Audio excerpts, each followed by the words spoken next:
There's nothing to hide. I know there's not, because I've seen what the case is built on. Let everyone see what true evil is. She thinks it's a solid case at least, and is saying, show everybody what you have so they can see true evil. Within her capacity of chairman and CEO of Turning Point USA, they could be more transparent about what happened that day. People don't like the stuff that they've seen about Mikey McCoy. They don't like what they've seen about Rob McCoy. Here's what I've come to believe.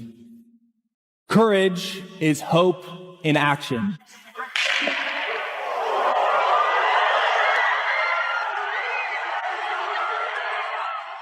All right, everyone, it's finally going down.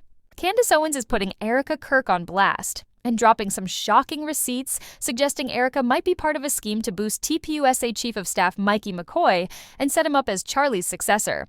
Yes, the same Mikey McCoy who was just a few feet away when Charlie was shot, but didn't even react or turn around to see what was happening. Instead, he casually walked off while chatting on his phone. And while TPUSA is busy covering for Erika's actions and defending Mikey, they've shown absolutely no interest in seeking justice for Charlie. At this point, Candace seems to be the only one actually digging for the truth. Meanwhile, Erika's already talking about what's next, excited about all the new doors opening for her future. I gave assurance to people that Turning Point USA is continuing, and it is. I mean, we are so blessed to have more work than we even could ever dream of. I mean, it's Here's where Erika's actions start looking even more suspicious. She's reportedly freaking out because Candace keeps digging and uncovering receipts that could tie Erika and TPUSA to the alleged setup against Charlie. So now they're supposedly threatening Candace with a lawsuit and trying to silence her with a gag order. But Candace isn't backing down. In fact, she's just getting started. She recently dropped even more evidence linking several TPUSA members to some shady activity. And it's not just Erika and her Romanian Angels charity. Candace is also claiming that TPUSA's COO, Tyler Bohr, was allegedly involved with young male interns and connected to questionable Ukrainian orphanages. It seems Candace is done giving Erika any benefit of the doubt. She's now openly calling her out for focusing on pushing TPUSA's new leadership instead of fighting for justice for her husband. Candace even said she's not shocked that some people believe Charlie might still be alive, because judging by Erika's attitude, you'd never guess this woman lost her husband just a few weeks ago. Intro 3, but Candace didn't stop there. In a recent episode of her show, she directly called out Erika, slamming her for behaving like a girl boss, CEO of TPUSA, instead of demanding honesty and justice for Charlie and Trey. I mean, I've received an unbelievable amount of emails from people that are convinced that Charlie's actually still alive. Right? And it's not sad because those people are crazy. They're actually reacting to the lack of emotion and the lack of drive that is coming out of Turning Point USA to figure out who killed him. Yeah, that is how absurd they are acting. Just move on. Just donate to Turning Point USA. This is what Charlie would want. And that's his legacy.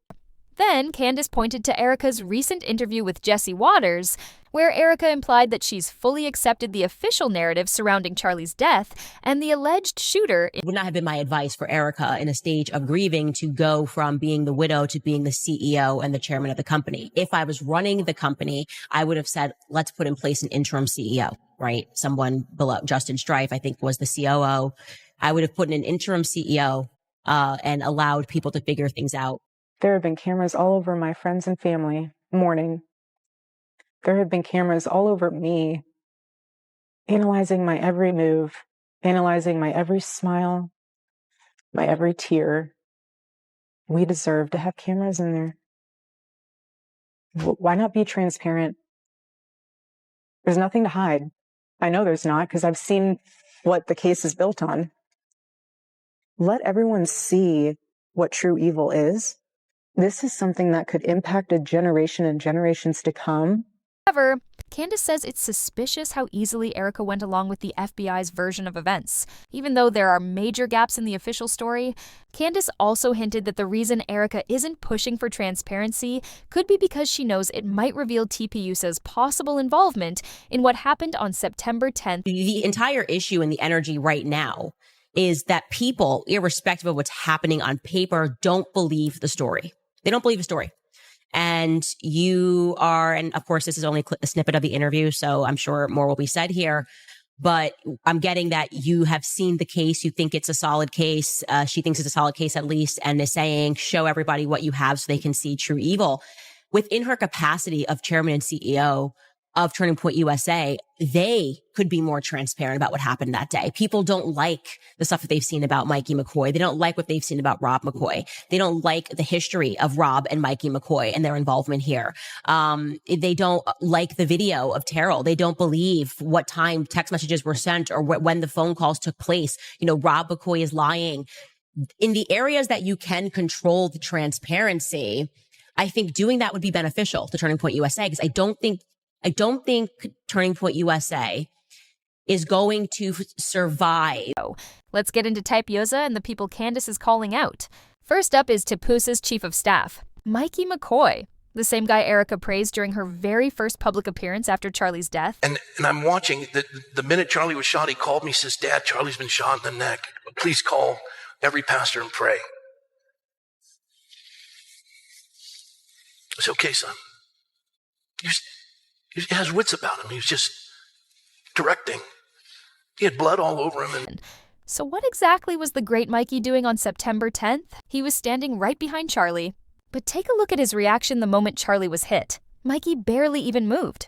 He didn't duck or show any natural shock you'd expect when someone right in front of you gets shot. Instead, he calmly lifted his phone, started talking, and walked away. He didn't even stick around to check if Charlie was all right. Yet later, his father, Pastor Rob McCoy, claimed that Mikey called him and said Charlie had been shot in the neck.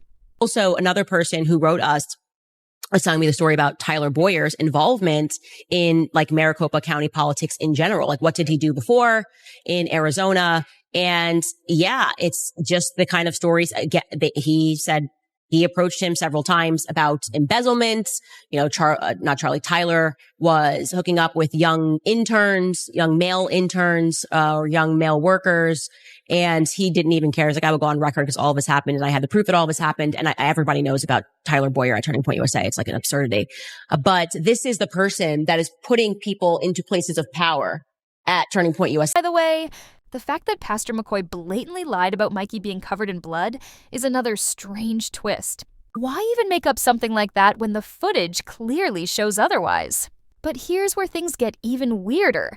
Erika now claims she was actually the one on the phone with Mikey right after Charlie was shot. Still, Mikey McCoy and his pastor father aren't the only ones raising red flags inside TPUSA. Candace is also calling out COO Tyler Boer, saying an insider told her that Tyler was allegedly involved with male interns at TPUSA